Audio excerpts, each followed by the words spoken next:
Hey guys, my name is Tom Dyer and I'm going to be talking to you today about how to practice. Number one, you need to plan your practice. Find the way which works for you. Let's say I had 3 hours. The first half an hour would be freestyling. The next hour would be practicing certain moves. The last hour and a half would be practicing my routine. If you're freestyling, that's awesome. Flair used to be called freestyle, so I mean it's all about freestyling and expressing yourself through your flair moves. If you're going to be practicing moves, list 10 moves which you need to learn in a week.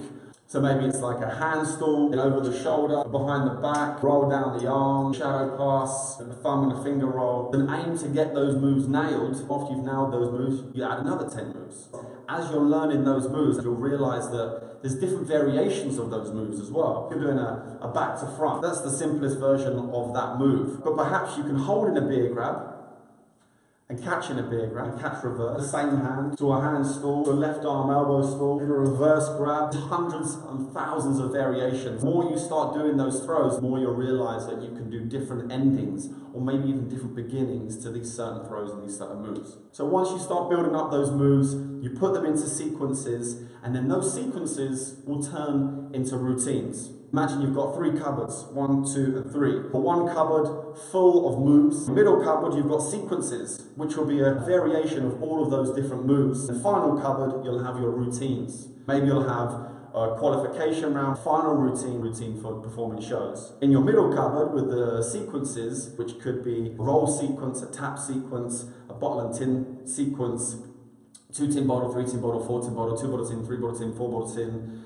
3 bottles, 4 bottles, 5 bottles, working flair, exhibition flair, all these different kind of things can be your sequences. If you want to get better and you want to improve, try and set yourself targets. These targets can be list 10 moves that you want to learn in a week's time, land new move which you've been practicing 10 times in a row, create 3 new moves, build up a sequence with 2 tins and a bottle, make a sequence with just rolls, learn how to do all the different stalls on your left hand. The more you set yourself these targets, the more you're going to improve. The last thing I'm going to tell you, and probably the most important, is dedication. Dedication.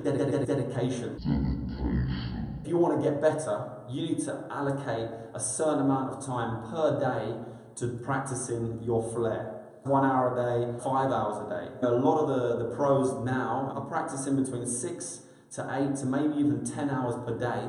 Now I'm not saying you all have to start practicing 6, 8, 10 hours a day, but start allocating some time to your daily schedule to make sure that you're practicing your moves.